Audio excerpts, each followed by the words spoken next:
Saints fans and Who-Dats from all over the world. It's time for the Bayou Blitz. With your host, Bob Rose.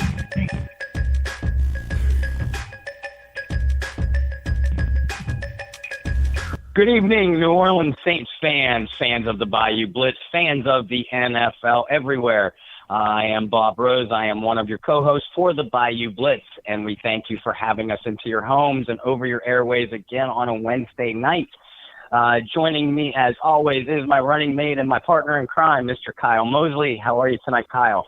Doing well, my friend. How are you, and how's everything up there with the family? Well, we're feeling the onset of an early winter, it feels like, and as I get older, cold weather hurts a little bit more. And everybody in the house is under the weather for the last 4 or 5 days. So I'm feeling my age that way too. Oh. But otherwise, everything is good. I'm hanging in there. Okay, well, I hope you feel better, man. Look, thank you. Before we go on and carry on to the show, I don't know if you recall Big T from WTXG in New Orleans. He and Nader did their podcast for the Saints with Sports Overtime. Matter of fact, those guys started a year after I started Saints News Radio. So I want to just extend our condolences to his family. Nader, Brian Bieniemy was also part of their crew for a while on his passing this weekend.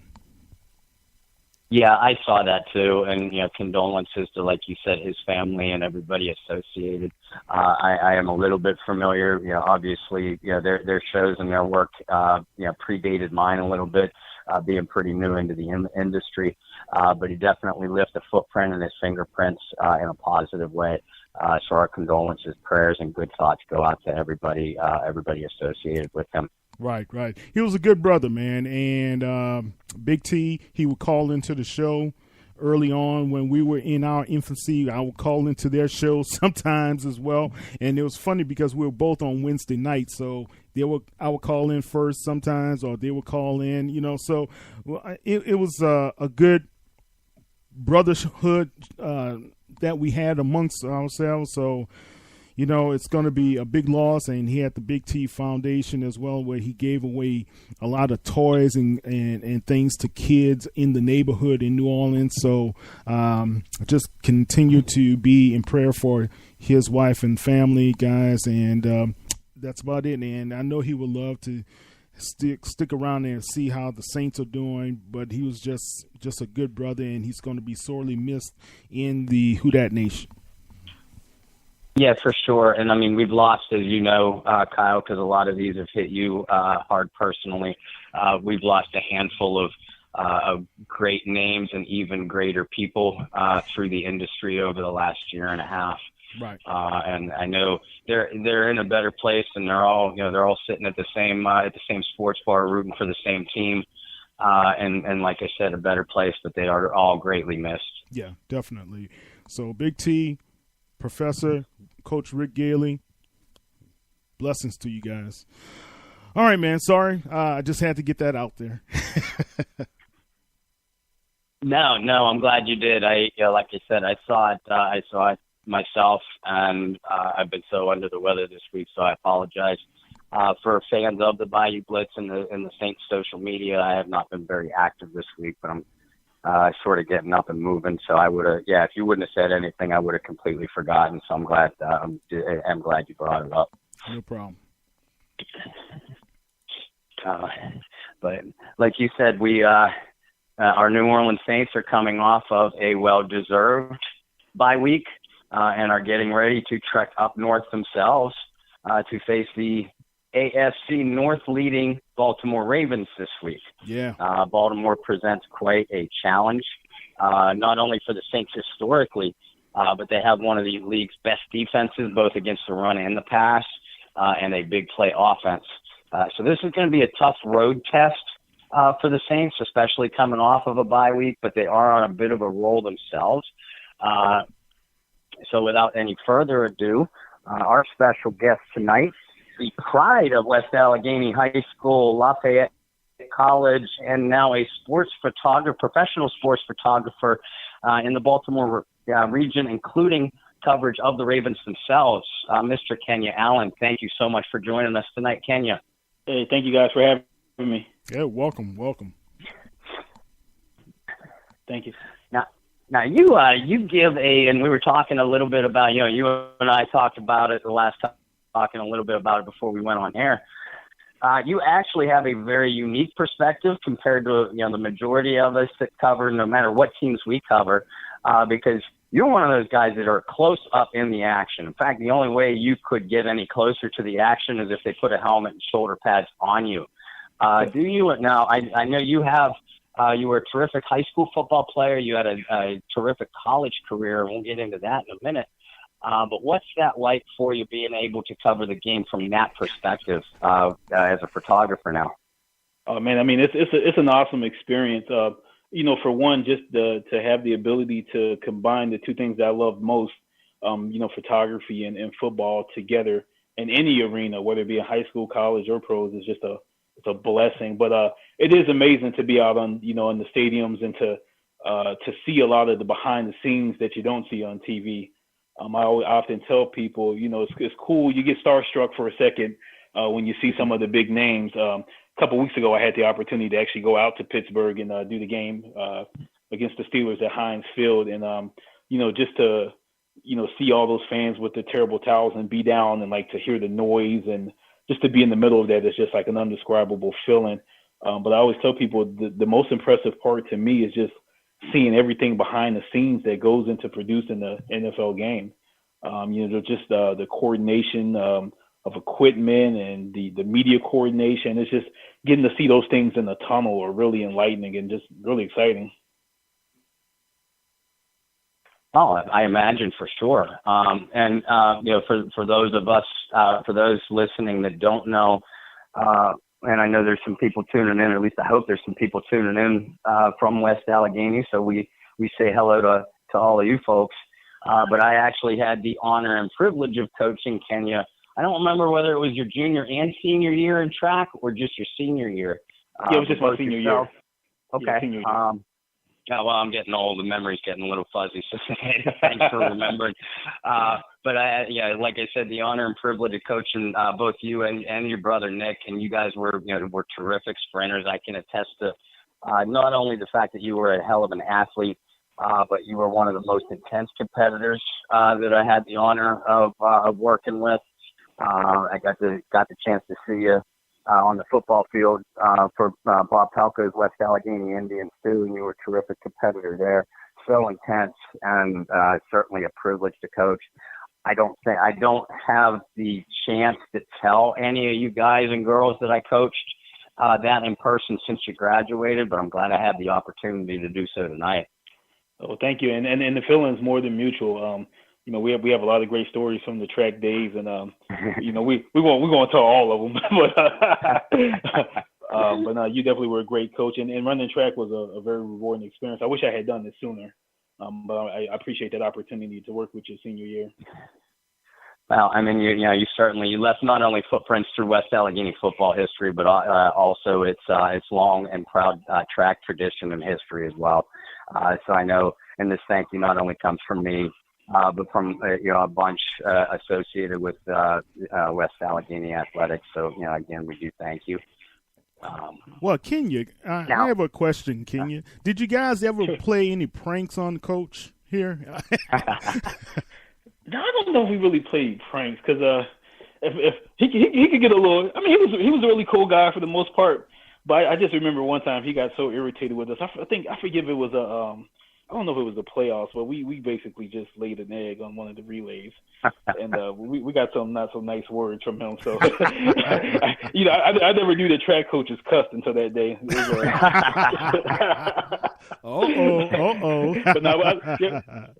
I'm sorry. No, I was laughing. I said, No, but for the most part, we got out there, and I mean, we had a good time, but we were we were largely about our business. We got out there and did what we were supposed to do. But we did have a good time with Coach, all jokes aside, when we were doing what we were supposed to do. Yeah, and fortunately, we didn't lay an egg too many times, not only in the relays but as a team. But yeah, I do remember a couple occasions where I and those that know me know I rarely swear. He says with a roll of the eyes. But yeah, I mean, I felt like, we were all one big family, and we were shooting for, like you said, we were shooting for the same goal. And we were all very intense and focused in doing so. So when we did come up short, it was an emotional experience, to be sure. Yeah, definitely. And it was a team that we had no business losing to, I remember. Yeah, but we won't get into them. Yeah. Now, Tanya, like I mentioned, you also had a terrific, football career, not only in high school, but you went on to play college at Lafayette. And I didn't realize this until you and I were talking the other day, but concussions ended your career prematurely. I'd love to get your opinion on, well, number one, if you want to talk about how that transpired, but a lot has been made about the rule changes, particularly on the major collegiate and professional level. So I'd love to get your feelings on that, whether you agree or disagree with them. First of all, I'm gonna make a distinction, because I know y'all have New Orleans Saints fans, and so a lot of people from Louisiana, when they hear Lafayette, they think of Lafayette, Louisiana. Yeah. And I just want to clear that we're talking about Lafayette College in Pennsylvania. Let me just jump that out the way. But yeah, just going back to the rules and so forth. I definitely can appreciate what the league is trying to do in terms of player safety. Obviously, over the last couple of years, the whole issue of concussions and CTE has kind of come up to the forefront. Unfortunately, we've lost some great former players to some of the effects of CTE. Junior Seau, a couple other guys. And so I definitely can appreciate what they're trying to do. It's a tricky thing, and I'll kind of get back to my thoughts on the rules. But just to kind of get into my situation, I actually had a series of career-ending concussions my junior year at Lafayette. It occurred after I had moved to free safety. The prior 2 years, I had played cornerback. And so I was kind of thrust into a position where I was making a lot more tackles. At that time, I was relatively small for a college safety, probably 5'9" and maybe 175 pounds if I was wet. And the problem was I was trying to make a lot of highlight hits. So unfortunately, I put myself in a situation where I kind of forgot the technique that had been taught to me back in youth football in high school, and kind of just was trying to make highlight hits every hit. And, quite a few times the helmet was getting there head to head. So basically ended up hurting myself trying to knock people out. Throughout high school and before, never had a single concussion. First 2 years, never had a concussion. So at least in my case, I attribute it to bad technique and just trying too hard. And it took some time to kind of recover. I've been fortunate compared to a lot of folks. Again, mine was just a 1 year thing. They think I might have had as many as 6 concussions my junior year, and I only made it through 5 or 6 games. So, you can kind of do the math there. There were a couple games where there may have been multiple concussions. And so that year I was shut down for the rest of the year. And after a series of medical tests, I was told that basically I couldn't play anymore. And then the doctor meant it, because he retired, after he told me that. He's like, "You're not coming back." And then he literally retired. So, I can attest to how serious that issue is and some of the issues. For the first couple of years out of school, I dealt with frequent migraine headaches, memory loss, probably a little bit of depression and things like that. Things have gotten a lot better. Definitely don't get the headaches anymore. Attention span is better. So I consider myself to be very fortunate. I know folks that have had head injuries and they're still feeling the effects today. So I definitely can appreciate what the NFL is trying to do. And it's a tricky balance between player safety and also you want to, maintain the flow of the game and also maintain some of the excitement of the game. So obviously flagging people every single hit is not going to be the answer, but I think they're, trying to fine tune to find that fine line. But yeah, I think they're doing the right thing by trying to look at player safety. I just think maybe they're a pinch too aggressive on the calls. when and you said your health today is okay. There doesn't seem to be any long-term or lasting effects. Not that I can tell right now. Memory's sharp. No headaches. Other than my little 4-year-old running around sometimes, he's my only headache. But other than that, I'm great. So I think that's definitely a blessing. Now you guys have a 4-year-old son, right? Yes, sir. Okay. Given what you know about the risks of football, and like you said, you've been playing ever since you were a little guy yourself.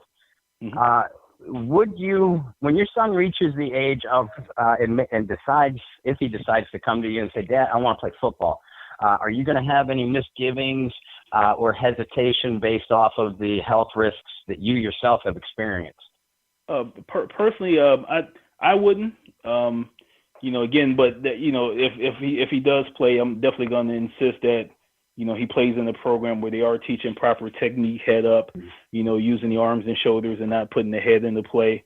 And I'm also going to continue to personally preach to him to make sure he uses good technique and, just make good old fashioned solid tackles. The way we were taught at West Allegheny and some of the other places I played, when I was in high school, never heard of anyone having a concussion, but, we taught how to tackle with the arms, bring your feet, bring your shoulders. And I just want to make sure we get back to those fundamentals with him. And again, don't try to lay people out every other hitch. But it's one of those deals where I don't necessarily have dreams for him to play football. I definitely want to expose him to a lot of different sports. So, we started exposing him to soccer. We'll probably expose him to lacrosse a little bit. I definitely want that to be a decision that he makes himself. There's no pressure on my part for him to follow my footsteps. I just want him to, do what makes him happy. And again, if it's going to be football, then make sure we're, getting the proper technique and playing the game right. Great. Kyle, I know you and I have talked not only privately but on this show about the different rule changes and player safety. Did you have anything that you wanted to add or ask Kenya about the concussions or CT or anything like that? Yeah, well, I know concussions firsthand. One of my cousins, he played football in high school, and he hit a guy, and he got laid out, and he never went back to football afterward. And he just said for months he wasn't quite right. That's all he could say. He just knew something wasn't right about him and the effects of what happened from that hit.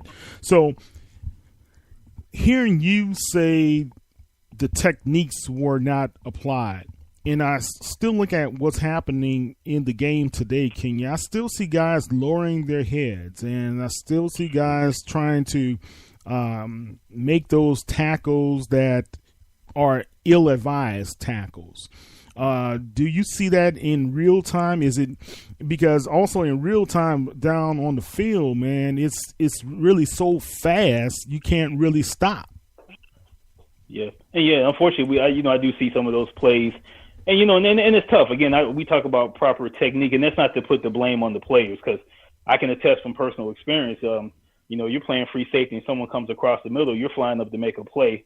And you can't always control where your head goes. I mean, there's some of those plays were just bam plays, and the head contact is incidental. But you do see plays where guys are like, the ball players on, going to the ground or something, where guys are ducking that head down, right, almost like in a spearing motion. So, so it's a little bit of both. But yeah, I do see that, and you hear it more often than you see it. And it's scary. That sound is a scary sound. Yeah, I can. Told me, Craig. Yeah, I can imagine, man. All right. Well, I'm glad you're doing well. That's important. Yeah, Well, yeah, no, I wanted. Okay. No, go ahead. I'm sorry. Oh, no, I was just gonna say, but again, we're talking about 1 year for me versus, a full career for some of these guys too. So I think that's to be expected. Some of these guys are out there, and you're playing at the highest level against some of the fastest, biggest guys, and guys are out there doing that for 5 to 10 years. So I think you're going to see the worst end of it, particularly at the NFL level. Right. And then just that pressure of performing and, trying to keep your job. So I've, me not making it that far kind of saved me. Yeah, it certainly sounds like it. And I think all three of us know, Kenya, you're by far the youngest of the three of us. But I know you came up through the West Day program, playing football through the 90s. And even then, I don't think that they properly diagnosed concussions, and certainly none of us knew even then how easy it was to actually get a concussion or suffer concussion-like syndromes. So I think that has a big part to do with long-term health problems that some of those players then, not only just professionals like on the NFL level, like you said, but Kyle, you pointed out, and I don't know if it was Shane you were talking about or somebody else, but anybody that played on the high school or collegiate level, some of the longer-term health problems that they have had was just maybe it was improperly diagnosed or just they didn't know how to properly diagnose then. That certainly had to be a factor. Yeah, definitely. Yeah. I'm sorry, but yeah, to speak on that, and I have talked to guys over the years, and they can tell you, man, back then, all it was, you're dinged up. Go back into the game, So it wasn't more like, oh, let's get this guy out the game. Let's go through this protocol or whatever. Let's try to think about his long-term safety. People weren't thinking about that back then, man. I suffered a concussion one time just having a really fun day with my brother, and I fell backwards and hit my head. So, I mean, those things can happen in life. So I just worry about if the game is – I don't know if this generation is going to completely get it.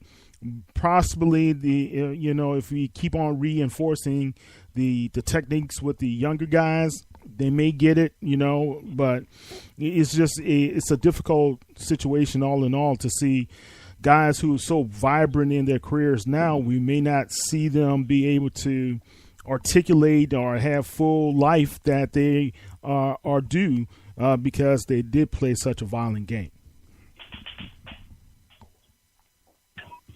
Now let's, if you guys don't mind, let's jump ahead to this Sunday's upcoming game, and everybody is talking about the matchups on with the Saints offense versus the Ravens defense because they are two top-ranked units, two units that are consistently top-ranked, over the last decade plus in the NFL. And Kenya, I realize that when you take that field, you have your specific assignments and things like that. So it's difficult to take in the entire game from, say, a bird's eye view, for lack of a better term. But what has, in the Raven games that you have covered this season, what has really stood out to you in a positive way about this Baltimore team? Yeah, I mean, a couple of things. I mean, first off, at the beginning of the show, you talked about the defense. I think right now that's definitely the strength of the team. They're ranked number 1 in total defense, I believe. They're also in the top 2 or 3 in pass defense and rush defense. So you really can see that that's the heart and soul of the team. I think a lot of your veteran leadership comes from that side of the ball too. You have Terrell Suggs obviously going into his 16th year. Also, you're starting to see. I forgot Eric Weddle. Came over from San Diego a couple of years ago. Pro Bowler. He brings some additional leadership into that secondary that was missing after Ed Reed had left. And then you got other guys that have kind of grown up in the leadership roles. You have C.J. Mosley. He's been from Alabama. Has been in the linebacker position for a couple of years. You can see him really growing and starting to take the command as a field leader. You also have some guys emerging, some young emerging stars on the defense. Zadarius Smith, for example. Right now, he's tied for, I think, 5th in the NFL for sacks, 5.5 sacks. So he's really been a pleasant surprise.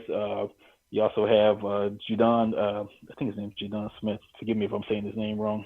But you have a lot of young guys on the defensive line that are applying pressure on the ball, and that's great to see. And I don't know if they really knew what they had there. But, in addition to all that experience, you're starting to see young guys really step up and make plays. And but I think that's the thing that's really stuck out to me. Offensively, Joe Flacco is starting to show some flashes of his old self. He's got a lot of weapons, and that's really exciting. Obviously, they brought in 3 receivers during the off season. Willie Snead, John Brown, and Michael Crabtree, and those guys have come in and paid dividends right off the bat. Michael Crabtree, he struggled a little bit a couple of games ago with some drops, but from what I could tell last week, he's kind of getting back on track there. And then the other thing is that I'm really excited about, that I don't know if people talk about enough, are some of the tight ends they have there. So they went out and they drafted Hayden Hurst from University of South Carolina in the first round, and then they also drafted Mark Andrews from Oklahoma. And, I got the chance to see those guys at rookie mini camp and in training camp, and those guys can catch the ball. I mean, they're big bodies, decent speed, but they catch everything. So I think that just, Joe Flacco has so many options to him. I think that's really going to be exciting. He can really spread the ball around, and, he's got Buck Allen coming out of the backfield. He can throw the ball too. So I think those are the biggest things, is, like I said, the defense and just seeing the number of offensive weapons that Joe Flacco has at his disposal. I think those are going to pay big dividends for the Ravens this year. Yeah, and you bring up some great points on both sides of the football. Defensively in particular, I think they've done a spectacular. Ozzie Smith in the front office and Coach John Harbaugh has done a spectacular job at rebuilding what was basically a veteran crew that won the Super Bowl with, 4 or 5 years ago. And they've done it. They have a few high round draft choices, but most of them are second and third day draft picks. That, like you said, Kenya, they're starting to blossom. Now you get the field view. You're right in the middle of everything. Is it the physicality of Baltimore's defense or the athleticism that is giving their opponents a bigger problem? I think it's a little bit of both. I mean, you got some pretty good sized guys out there, but like I said, guys like Smith and Zadarius, I mean, they're big guys, but they can run. They're fast. I mean, they're agile. And even Suggs, I mean, for his age, he's still getting up the field. So I think it's a little bit of both, and there's just a sense of urgency. I think it's just the attitude and the mentality. We're going to get on the field and we're going to get off the field. So I think it's a little bit of everything for them. No question. And then, offensively, like you pointed out, and like we're going to cover on the Saints side of things and our preview matchups through the end of the week, the Ravens had to basically completely retool Flacco's receiving core. They brought in Crabtree, brought in John Brown, which is that deep threat that Flacco has always loved. And then an old friend in New Orleans, former Saint receiver Willie Snead, is having himself a solid bounce back year too. But I agree with you. I love their tight ends. I mean, not only Hayden Hurst and Mark Andrews, but Max Williams is finally putting together a healthy campaign. And the fourth name escapes me. One of you guys might be able to help me out, but they basically have a 4-headed tight end receiving monster. It's something that we've been bemoaning on the Saints side essentially since right after the draft, because we do have a fine veteran in Benjamin Watson, but really not much depth at that position. So the Ravens are definitely in an envious position, and it's causing Flacco to have one of the better years he's had in quite some time. Yeah. I think what you were talking about, Nick Boyle was the other guy. Yeah. Yep. Well, if you look at what happened to Flacco last year, where he was suffering as far as his yards per toss average, he was last in the league. These guys are pretty good safety valves to be able to have. And having a guy like Willie Snead that we know can catch anything that's really thrown his way, I think he's leading the whole team as far as receptions are concerned, with the receivers, as far as the percentage of catches he makes. So, we also have to contend with Alex Collins, man, and that's what really scares me there, because he is pretty shifty and he cuts back a lot as well. Yeah, he does. And both he and, like you said, Kenya, Buck Allen provides a good receiving threat out of the backfield. And he's a big target, too. He's a load to bring down once he gets into the open field. No doubt about that. Yeah, definitely agree. Now, is there anything that stands out to you about this Ravens team and on the other side of the equation? Maybe a team weakness that, and I understand you are crazy busy during the game, but when you get a chance to take a breath, does the former player ever come out in you and say, wow, if I was on the field, I think that's something that we could really exploit?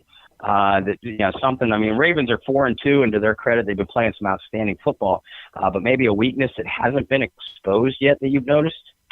The only thing I would say, and again, I take this with a grain of salt. I take pictures. I think they have two very capable running backs, obviously, in Buck Allen and Alex Collins. I just don't the Russian production. I don't think it's been there the way it should be. So I mean, if you get into a situation where you could to get pressure on Flacco, I don't think you have to really respect the run as much for them. And I think that's what I would probably do. Try to get more pressure on Flacco. I mean, they have a good line though, so I mean they're holding their own. Mm-hmm. But I don't see enough rush production to where you really have to respect the run. I would just tee off on Flacco and go man to man and see what happens. I mean, that could go either way because with guys like John Brown, you go man to man. I mean, you might lose it. Yeah. But if you can get some pressure there though, and Flacco, he's mobile enough, but he's not like a super athletic quarterback, and he's a little older these days. That's why I would take my chances. Is trying to get to him. Yeah, I was surprised. He has 11 sacks on him this year, but if you flip the script, you guys had 11 sacks in one game for the defensive side, man. So, but you guys have a good team, and how do you see the young guy Lamar Jackson? You think he's going to be ready to fill in after Flacco is possibly stepping down in a couple of years? It's hard to tell. I think athletically, no doubt. I think he brings a lot of speed and agility to the game, and he's exciting to watch when the ball is in his hand. I mean, he's a fast guy. He's shifty. But in terms of his ability to pick up the offense, I think he's doing a pretty good job so far.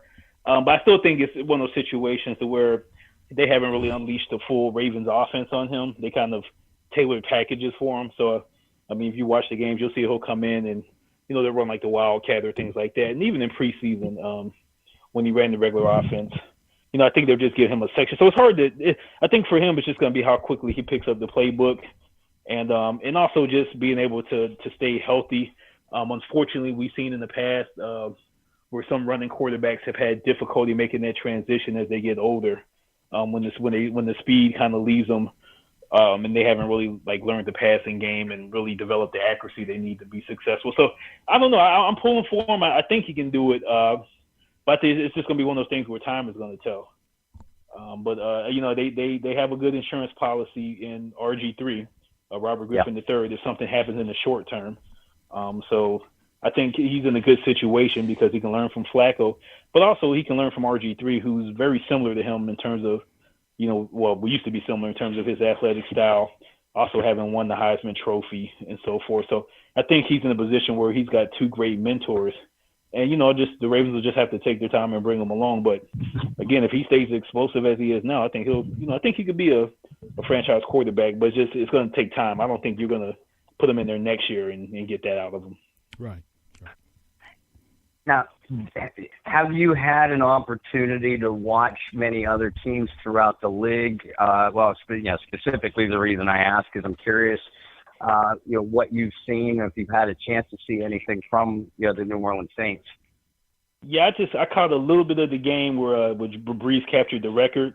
Yeah, but nothing specific from this season. I mean, all I know is you have Drew Brees, and Drew Brees is a competitor, and he's going to go out there and give everything he's got. And so, the success he's had in the league comes as no surprise. He's been an underdog, for a good part of his career.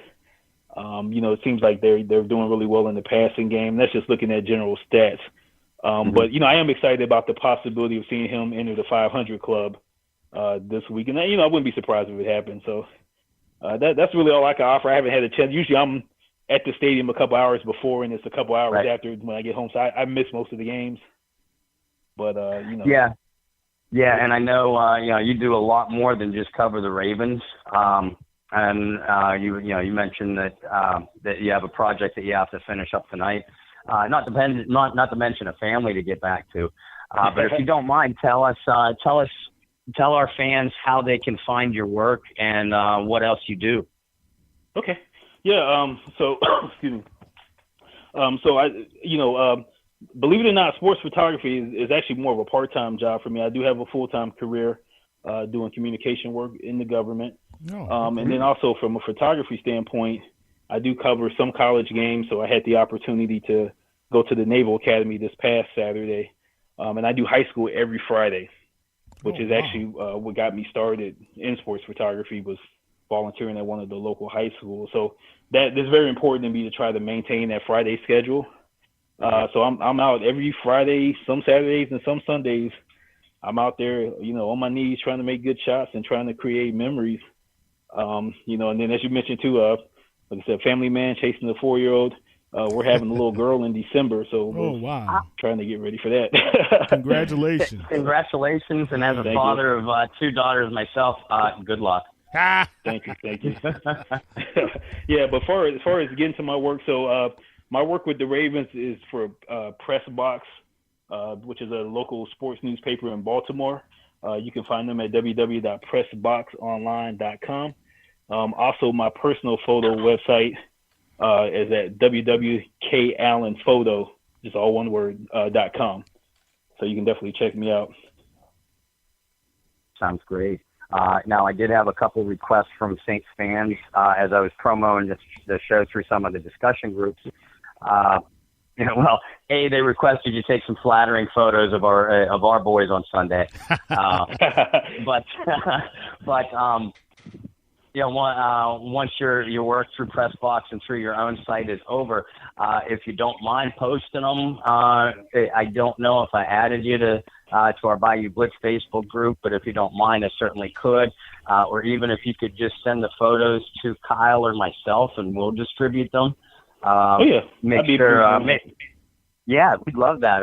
When you do, make sure you link your sites so that way fans. And I know we have some Saints fans in the Maryland and Carolina regions too that are somewhat close to you. So yeah, definitely, if you're going to do that, link your sites so that way we could set our fans up with you.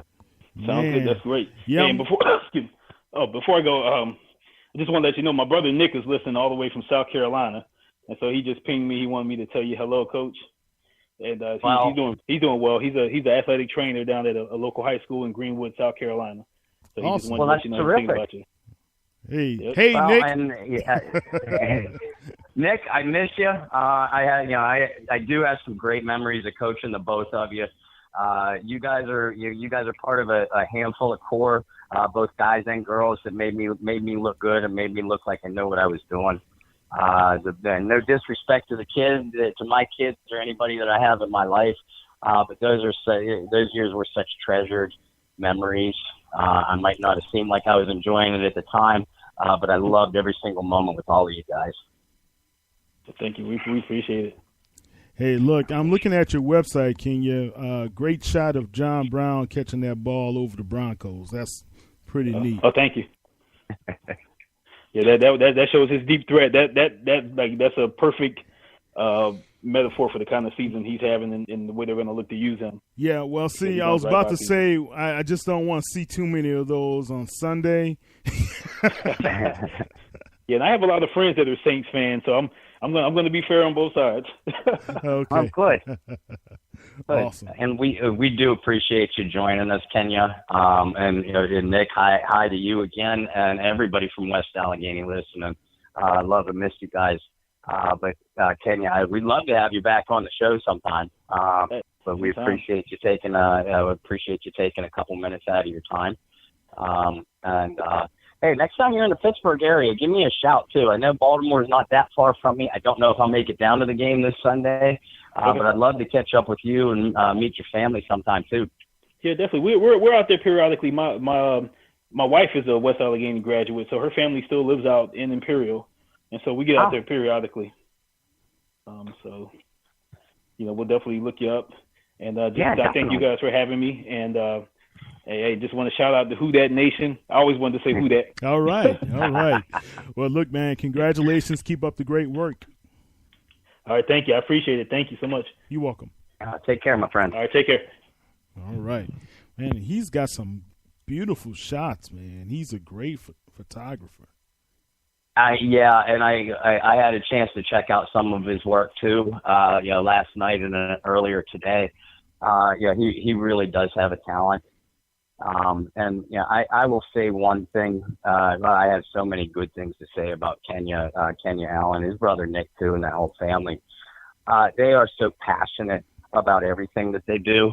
I was fortunate enough to have them in the athletic environment, but they're so intelligent, so articulate. They're really a pleasure to spend any time around. So I'm not surprised he's having so much success. I don't know about you, Kyle. I was tempted to ask him about his government job, but I was a little bit afraid too. Oh yeah, man. Let's just he's okay. As long as he's working, he's doing his due and taking care of his family, man. But I always had that passion myself to be a sports photographer, and I had my photography business for a number of years in Houston on the side. So, man, but he's done a great job. I like what I see. Well, hey, Bob, I know we only have a few more minutes before the end of the show. Kenya was saying some good things about that Ravens defense, but here's my opinion. Okay. And when I look at CJ Mosley and look at, the old geriatric guy Suggs and everything, but I mean, they're playing very well. They played, the Browns, right? They've also played Pittsburgh. They beat Pittsburgh, but they lost against the Browns, and think about it. Nobody scored a touchdown that game. They went into overtime and still lost the game. They lost against the Cincinnati Bengals. The Bengals really, took the ball away from them and kind of, put it to them early on in that game, if I recall. But I don't know if this is one of those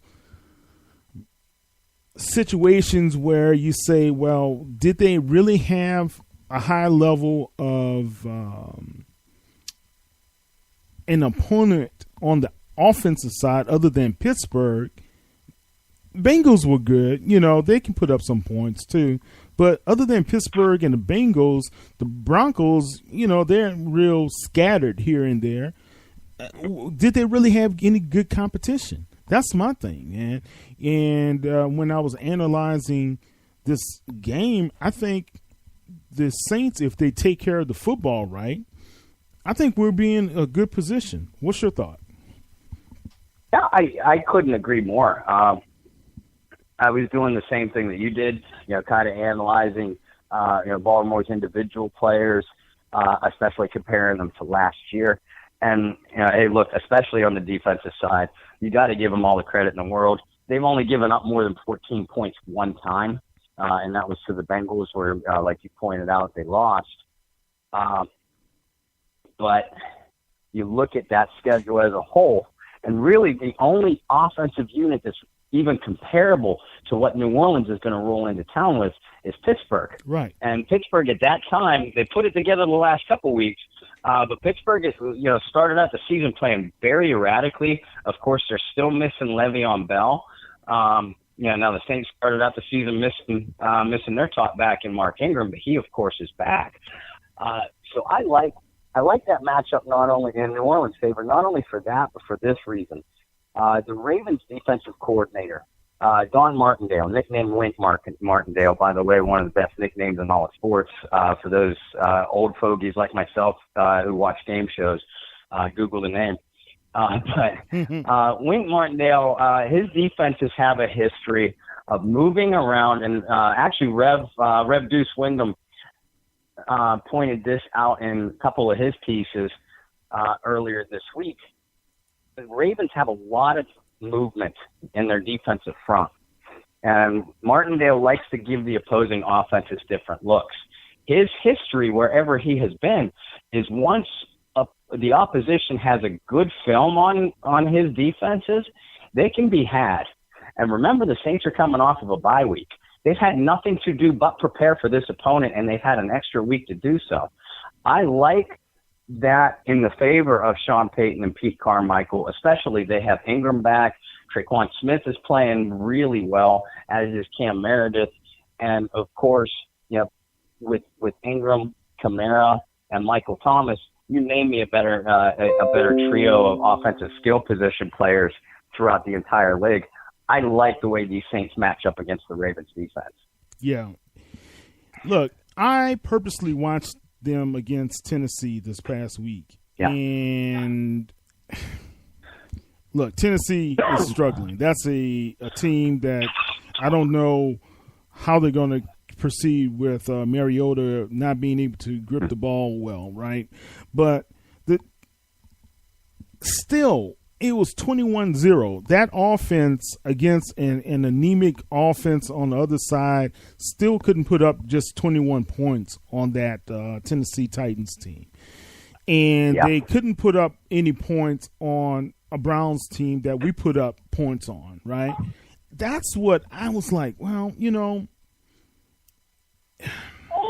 I can see being outdoors is going to be cold. I don't know if it's going to be wet out there on Sunday, but I know that it's going to drop to the 30s, the high 30s, probably more like in the 40s, right? That might be an advantage for them, but the Saints need to, if they're going to get into that game, they got to get into the game early to put more pressure on Flacco and those guys to try to come back on. Yeah. So special teams is going to be such a critical part of this team. And, Will Lutz was recommended by Harbaugh to come to the Saints, and Tucker, he's only missed 2 field goals this season. He's used to be pretty much automatic. He's been having some of his issues this year. So, it's going to be one of those games. I think playing at their stadium is going to be even. But I think this is the game that the Saints, with Drew Brees and Sean Payton being 0-for-4 against the Ravens, they put the first and final win against them if necessary. I don't know if it's the final win, but but they put the first win on the board, and Drew Brees can say he beat all 32 teams. Yes, yes, and for those that kind of question what Kyle just said, Drew did beat the New Orleans Saints when he was a member of the San Diego Chargers. So he has indeed beaten 31 out of the 32 teams currently in the league, with the Ravens left to go. Kenya did bring up a couple things that do concern me, or maybe not concern, but I found interesting on the other side of the ball. The Saints defense versus the Ravens offense. Now, like you said, Kyle, it's not that the Ravens are overly impressive on offense. In fact, just the opposite. I think the New Orleans will continue to shut down the run. They do have the best run defense in the league statistically, not only from yards per game, but even more important, yards per carry. Where the Ravens could hurt the Saints is where New Orleans is already weakest and remains their biggest question mark, the deep ball. John Brown in particular, and, we kind of joked, with Kenya that we hope that he doesn't get any more good, terrific shots that he took of Brown making the deep catch. But that has to be what concerns you if you're a Saints fan. Is Flacco getting a little bit of time and hitting Brown, or Crabtree can still get down the field deep? And as Kenya pointed out, Hayden Hurst and Mark Andrews are terrific athletic tight ends that can get down the field and beat you deep on those seam patterns. So the Saints secondary, which has played much better in recent weeks, mainly because they've kept the play in front of them, they're going to be tested, and they're going to be tested off the play-action fake, which Flacco has always been very good at. They're going to have to – Flacco does have a history of throwing the ball to the other team, especially if he's pressured a little bit. So that's going to be the key. The Saints are going to have to hold up in coverage early in the play. So that way their front 4, front 5, 6, if they choose to blitz, they'll be able to get to Flacco, but they have to have the time. They have to have that extra half second to be able to get to him. And once they do, I think, historically, Joe can be rattled into throwing the ball throwing some bad throws, low completion percentage, and or even better, interceptions. But yeah, John Brown, Willie Snead running free underneath. Those are the kind of things that do concern me going into this game. Middle of the field is going to be the key right there. What you said, how those tight ends, how Snead will be able to get in the middle, sit in some of those zones, because I think more zone is going to be played than man to man with those guys. But, Crabtree has always given us little fits from time to time from San Francisco, as well as when he played with Oakland. The key is, like you said, I think Marcus Davenport and Cam Jordan really have to show up for this game. They both have to show up. And they can't over pursue as well. Because if the ball is going to Allen, and I watched him over the past couple of weeks, he has that way of cutting back, so the over pursuit has to, whoever is playing contain has to do a very good job at just doing that, being contained. But when it comes to those obvious pass plays, I really think this is one of those key games for Marcus Davenport to take advantage of that right tackle. Or the left tackle, I'm sorry. Left tackle. So.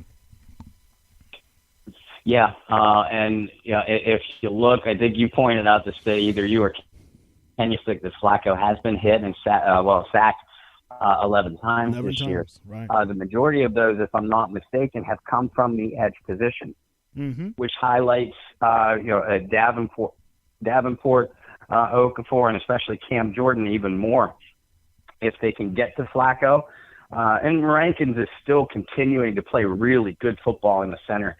Might not be showing up big on the stat sheet, but if he continues to tie up those blockers, which is what he's doing, he's getting good push in the pass pocket to not allow the opposing quarterback to step up, and leaving Davenport and Cam, and anytime DeMario Davis blitzes, leaving them in one-on-one situations, and they're beating their men.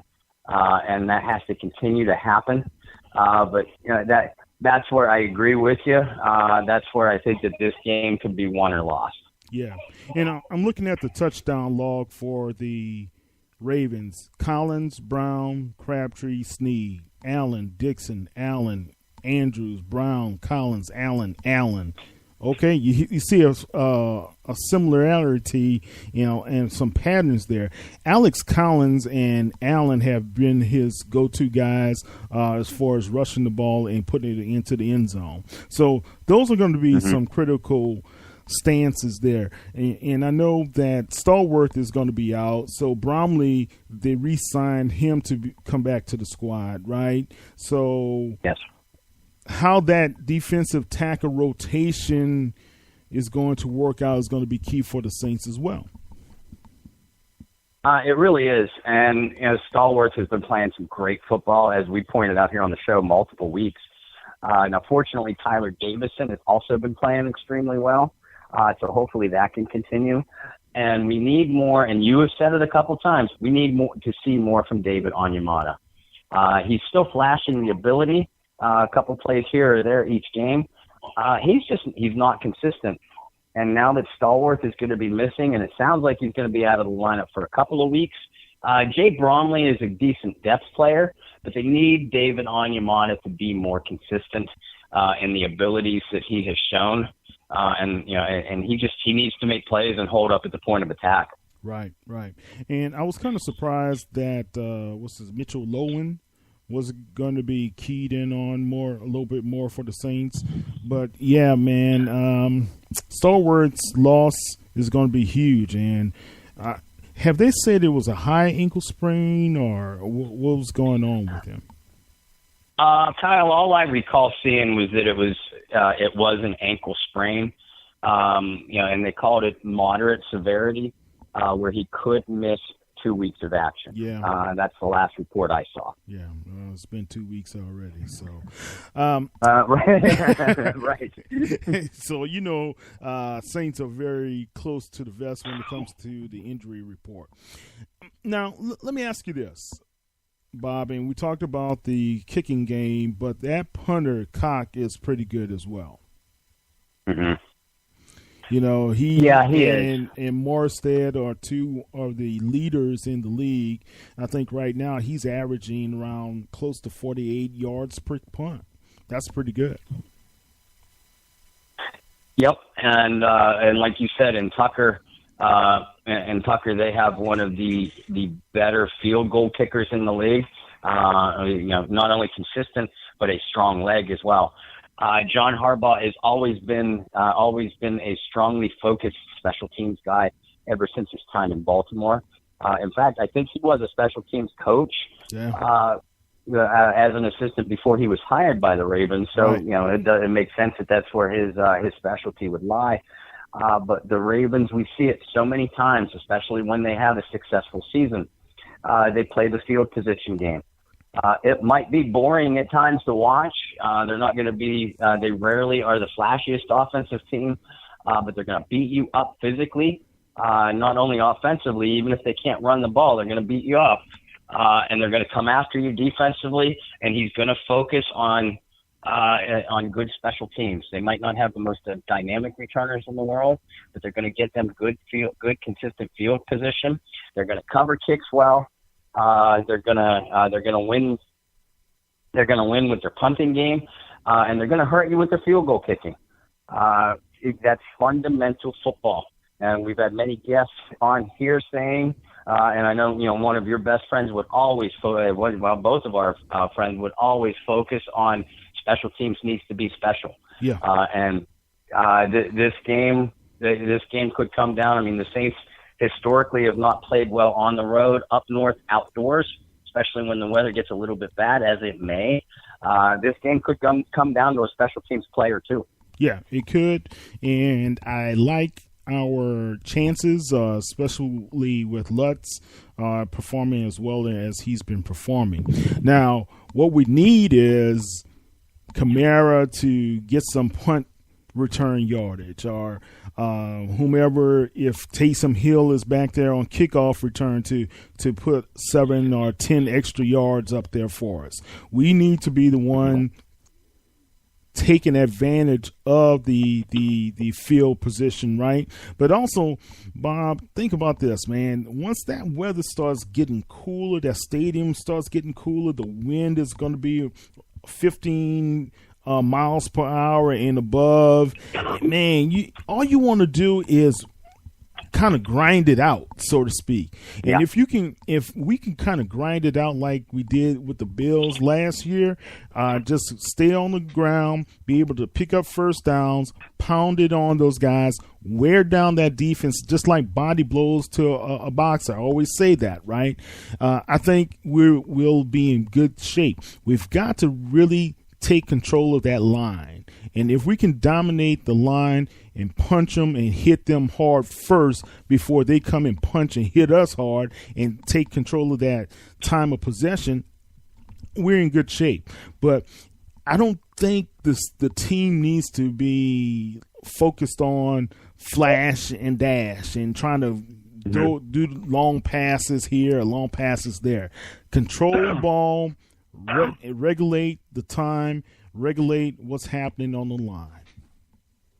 Oh yeah, and I think that this very well could be just a mano-a-mano brawl of a football game.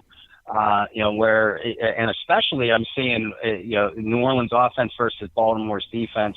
Baltimore brings those edge rushers that are really going to test Armstead and Ramczyk, but there are no more. There isn't two different tackles in the game today that I would rather have in that position. So I like that matchup, but it's going to be key to the game. Inside, and this is a game where you love the fact that Mark Ingram is back in the lineup. Yes. Yes. But the Ravens are big and physical inside, and defensive tackle Brandon Williams especially stands out to me. Saints interior line, Max Unger, Larry Warford, and Andrus Peat. They have to win those battles.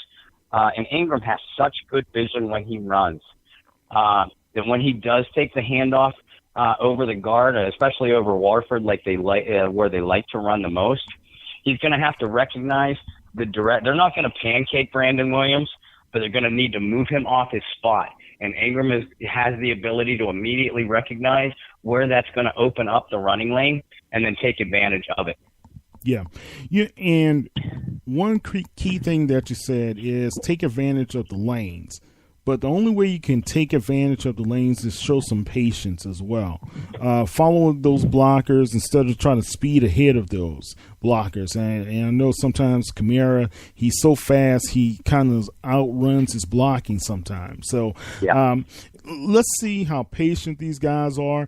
I just think if we're going to have good weather where it's not going to be rainy, but it's just going to be cool, I like our chances more and more. Yeah, I do too, and I haven't decided on a score yet. Sometimes I reveal it here. Oftentimes I reveal it in my series history and prediction piece that I release Sunday morning. But I would be surprised if either team hit the 30-point barrier. I can see both teams because the Saints are playing very well defensively, and I do like the way, as long as they can keep from getting beat over the top. I like the momentum that they're playing with defensively. We've already both highlighted how we like their offensive matchup, but I can see this game being played in the mid-20s. And like I said, I expect it to be fairly close, but it's going to be a brawl. It's going to be a very physical matchup. Yeah.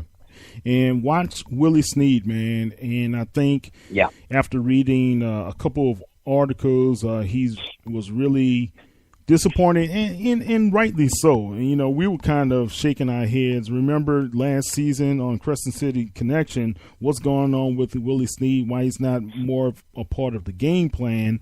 That final year of him being in the black and gold was a head scratcher, especially after the year he had prior. I know he had some issues at the beginning of the season, but still, man, that was still a head scratcher on how he was not utilized fully like he once was before.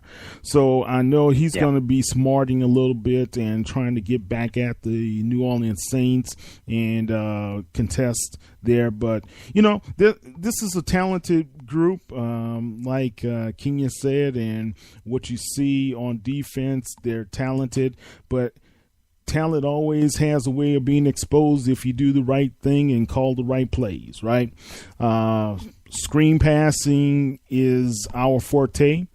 Expect a lot of screen passes coming our way, but you still got a fast guy like C.J. Mosley who, if I recall listening to WWL on the way home, Bobby Hebert brought up a great point. He is only behind Luke Kuechly as far as the most tackles in the NFL for the past several years, man. So that bodes well for what you see in a guy like Mosley, who is one of the leaders of that defense. And the old man, Suggs, he only comes in on certain downs, so we're not going to see him consistently. But, good game. I want to see a competitive game. I want to see a mistake-free game from the Saints when it comes to no turnovers and no stupid penalties or anything to that nature. Let's just go ahead and grind it, play smart football, and we can come back home with the W. Yeah, it's going to be a key game, like you said, and one of the keys to winning on the road, especially against such a talented hard-nosed opponent, is not turning the ball over. So that's obviously going to be the key to the game. It's going to be a good matchup. Yeah, I'm sorry, Bob. Every game the Ravens lost, the two losses, they gave up the ball more. So that's the key there. Can we get some takeaways too? Yeah, and we need that. We need that gang to start, that New Orleans team to start posing for pictures again, as they do so as a team every time they make a huge defensive play or a turnover. And the more we see that, the more we're going to be smiling on Sunday evening. Yeah, definitely. Well, buddy, it's been a good analysis. I look forward to seeing your writings on the game and your predictions. How can everybody follow you on social media as well as on the web? Well, we want to thank Kenya Allen again for coming on and taking some time. I love catching up with you, and I love the analysis you gave tonight too. I can't wait to see your photography on Sunday. Hopefully, there's a lot of pictures of the Baltimore Ravens players standing in the background with their heads held, but we'll see. But as always, I can be found on Facebook, Bob Rose, and Twitter at BobbyR2613. I have not been very active this week. As a matter of fact, I've only posted one article. Working on another. It's going to cause a late night, but I'll put out a couple through the weekend. I've been so under the weather. But my pieces can be found through Canal Street Chronicles, also on Facebook or Twitter at St. CST. And as always, if you aren't already a member of the Bayou Blitz Facebook group, please track us down and send an invite request. We would love to have you as part of the family. It's a really outgoing group. A lot of people seem to be having fun with it. I know we are. There's, like I said, there's a lot of good interaction. And hey, there's some terrific Saints discussion groups throughout Facebook. We could spend the next half hour, 20 minutes to half hour listing them all.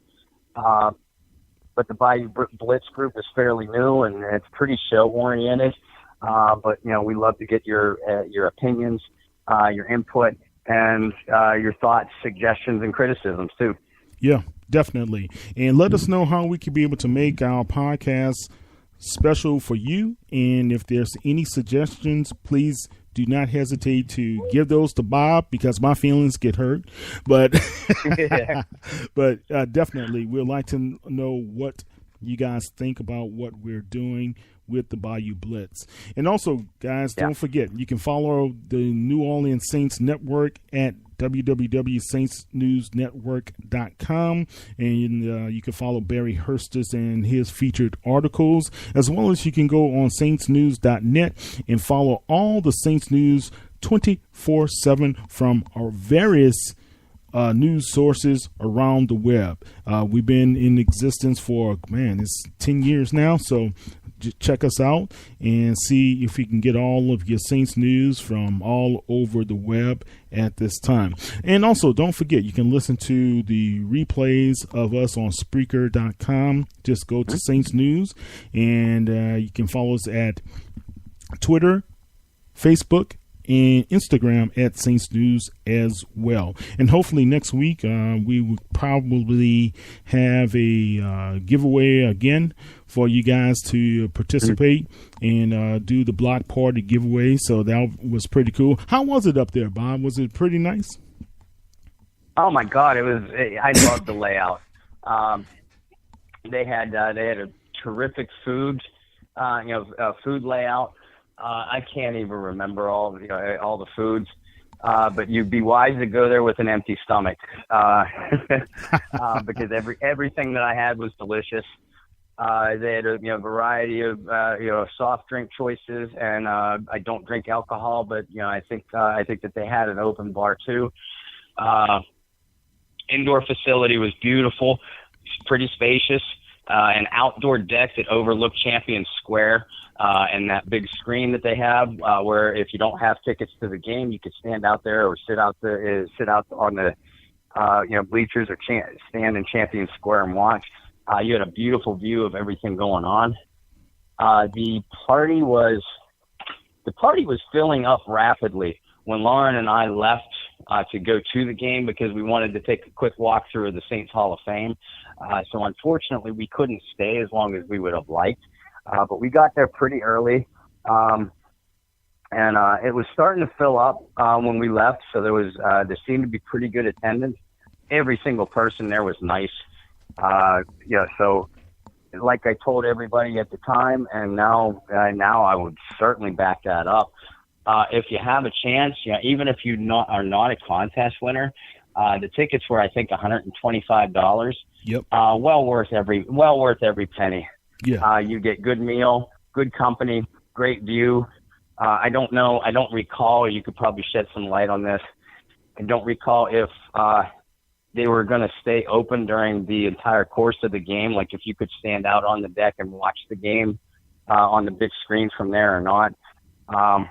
But if you could, I would definitely spend $125, particularly if I wasn't going to the game. It's just a terrific experience. Yeah. So we're going to have another one when the Los Angeles Rams take on the Saints in New Orleans in a couple of weeks. So be tuned in for that. All right, Saints fans and Whodats from all over the world, this is Kyle T. Mosley of the Saints News Radio Network with my man, Mr. Bob Rose from the Bayou Blitz. Bob, have a great week. Get better, my friend. Hope the family feels better as well, okay? Thank you, sir. I hope everybody has a terrific week, and we will talk to you soon. All right, buddy. Take care. Bye. Who dat? Bye.